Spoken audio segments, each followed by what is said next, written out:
जय गायत्री माता की जय। मित्रों, साधना करने वाले व्यक्ति कोई सी भी साधना करें, उनको सर्वप्रथम माला का ध्यान आ जाता है कि हमें कौन सी माला जाप करना है या किस माला से जाप करें। जो साधक जिस तरह से कर रहे हैं वो तो खैर ठीक है अपनी अपनी साधना में, परंतु यहाँ कुछ नए साधक हैं, वो बार बार कोई ना कोई फ़ोन करके पूछता है या मैसेज से पूछता है कि हम किस माला का उपयोग करें।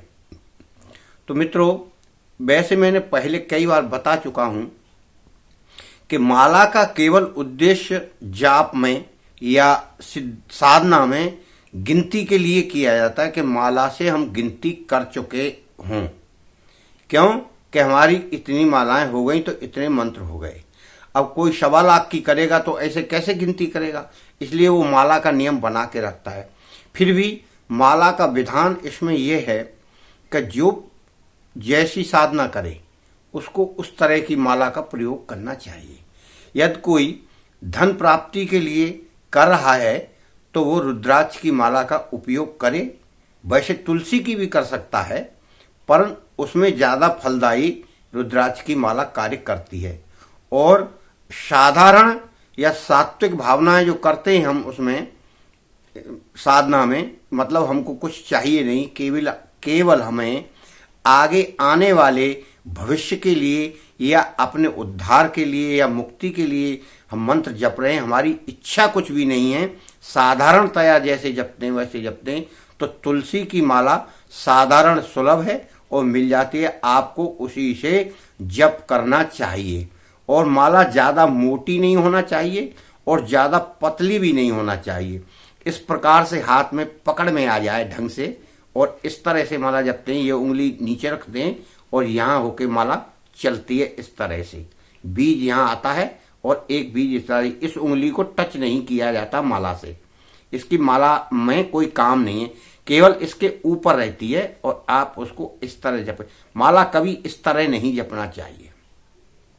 माला इसमें यूं पड़ी होगी ऐसे, इस तरह से, ऐसे गोल गोल, और आप इसको ऐसे सरकाएंगे माला को, यानी माला नीचे से जमीन की तरफ से और अपनी तरफ आएगी माला ऐसे ऐसे। तो इस तरह इसका जपने का विधान है माला का। और वैसे तो माला ढक के करना चाहिए, क्यों कि किसी नेगेटिव या पॉजिटिव कोई भी व्यक्ति की उस पर नजर ना पड़े, क्योंकि हमको दिखाना नहीं है पहली बात तो अपनी क्रिया। दूसरी बात, हम किसी को ये जाहिर नहीं कर सकते या हम नहीं करना चाहते कि हम जाप कर रहे हैं। हम अपनी बातों को बताना नहीं चाहते कि हम साधना कर रहे हैं, जाप कर रहे हैं, इसलिए माला को गुप्त करते हैं। वैसे तो गुप्त जगह पर जप करना चाहिए और साधना जितनी भी होती है गुप्त होती हैं। फिर भी यदि कोई देखता है तो अपना, जैसे चद्दर ओढ़े हैं तो उसके अंदर हाथ रख लें ऐसे, यूं रख के घुटने पे, और आप उसको फिर इस तरह जपें। तो इसका विधान माला का यही है।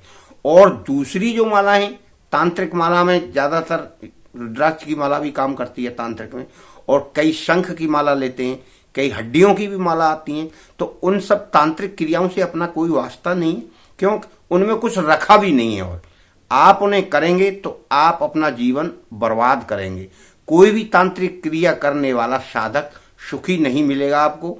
या तो संतान नहीं होगी, या वो खुद ही स्वयं बीमार हो गया होगा, या अंत समय जब आया होगा तो बड़ी बुरी मौत मरा होगा। क्यों कि वो तांत्रिक क्रिया एक ऐसी होती है, किसी से दबाव में कार्य कराना, उन शक्तियों से दबाव में कार्य कराता है तांत्रिक, और उल्टे सीधे कार्य कराता है, तो उसका दंड उसको मिलता है। इसलिए मैंने आपको बताया कि आप कोई भी ऐसा कार्य करेंगे जो विपरीत हो प्रकृति के, तो आपको उसका दंड भोगना पड़ेगा। तो मित्रों, मैं आपसे बार बार यही प्रार्थना करता हूं, आप अच्छे कार्य करें। अगर आपको साधना भी मिल जाए, सिद्धि भी मिल जाए, तो इस तरह के कार्यों से आपके घर में सुख शांति समृद्धि बढ़ेगी और आपको भी अंत समय तक शांति प्राप्त होगी। और जो व्यक्ति शांति प्राप्त करते हुए मृत्यु को प्राप्त होता है, उससे अगला जन्म भी मनुष्य का ही मिलता है और शांत प्रिय और अच्छे कुल में मिलता है। ये उसका भगवत गीता में भगवान ने बताया हुआ है। जो मरते वक्त तक मेरा स्मरण करता है वो अच्छे कुल में और अच्छी जगह पर पैदा होता है और फिर से भगवान की प्राप्ति के लिए वो यत्न करता है। इसलिए आप करते रहो, सारे कार्य भी करो, भगवान का नाम भी लो, कोई दिक्कत नहीं उसमें। इस प्रकार से हम अगर साधना करेंगे तो मित्रों आपका और हमारा जीवन सफल होगा। मैंने आपको माला के बारे में बता दिया है। अब कोई शंका हो तो फिर भी पूछ लेना। वैसे माला गिनती के लिए रहती है और आप तुलसी की माला का ही उपयोग करें, सर्वोत्तम मानी गई है। इसलिए मित्रों मैं आप सबको जय गायत्री माता की करता हूं और क्षमा करें आप कोई गलती बनी हो तो उसको। और आप वीडियो देखते रहें और आनंद से रहें और साधना करते रहें, आपका भला होगा निश्चय ही।